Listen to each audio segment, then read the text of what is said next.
Hey everyone, welcome back. Today, we re-diving into one of the most intense and complex uprisings in history, the Boxer Rebellion.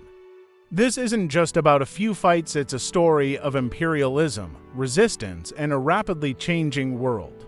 So, grab a coffee, sit back, and let's break this down together. To understand the Boxer Rebellion, we first need to look at where China was in the late 1800s. The Qing dynasty, which had ruled for centuries, was in big trouble.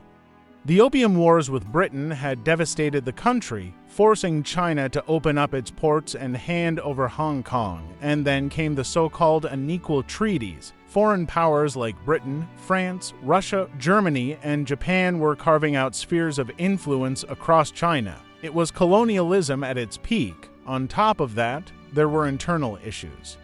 Famines, poverty, and corruption were rampant. Millions of Chinese were angry and frustrated. They felt humiliated by foreign domination, and they blamed the Qing government for failing to protect them. Out of this chaos, the seeds of rebellion were planted. The rebellion was led by a group called the Boxers, officially known as the Society of Righteous and Harmonious Fists. Why Boxers? Well, Westerners gave them that nickname because of their martial arts practice. It looked like shadowboxing to outsiders. But for the Boxers, their martial arts weren't just for fighting. They believed it gave them supernatural powers, like being immune to bullets. They also had strong anti-foreign, anti-Christian beliefs. Christianity was spreading rapidly in China, and it caused major cultural clashes. Missionaries were converting people, often offering protection and resources. This created tension between Christian converts and traditional Chinese communities. To the Boxers, these missionaries and converts were betraying their culture. By the late 1890s, the Boxers were growing in numbers, especially in northern China. They began attacking foreigners and Chinese Christians, burning churches and killing missionaries. At first, the Qing government tried to suppress them, but that changed. Enter Empress Dowager Cixi. She's one of the most fascinating figures in Chinese history. Facing growing pressure from foreign powers, she decided to back the Boxers. Why? She saw them as a way to push back against foreign control and restore Chinese pride. It was a risky gamble.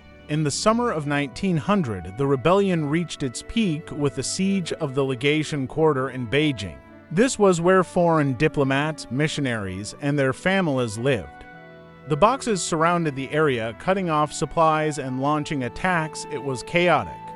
Imagine hundreds of people trapped, fighting to survive. The foreigners called for help, and soon an international coalition of 8 nations, including Britain, the US, Japan, and Germany, sent troops to China. Their mission: crush the Boxers and rescue the people trapped in Beijing. The international forces were brutal. They defeated the Boxers, captured Beijing, and looted the city. The Qing government was forced to sign the Boxer Protocol in 1901. This was another humiliating treaty.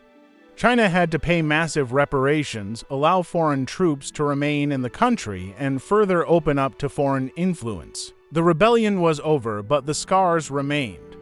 For the Chinese people, it was yet another reminder of how far their country had fallen under foreign control. So, why should we care about the Boxer Rebellion today? First, it highlights the dangers of imperialism and cultural clashes. Second, it shows how ordinary people can rise up against oppression even if their efforts don't succeed. And finally, it set the stage for the fall of the Qing dynasty and the rise of modern China. The Boxer Rebellion wasn't just about a group of martial artists fighting foreign powers. It was about a nation grappling with its identity in a world dominated by imperialism. It's a story of resistance, desperation, and ultimately transformation. Thanks for sticking around to the end. If you found this interesting, hit that like button and subscribe for more deep dives into history. What other historical events should we cover? Drop your ideas in the comments. Until next time, take care.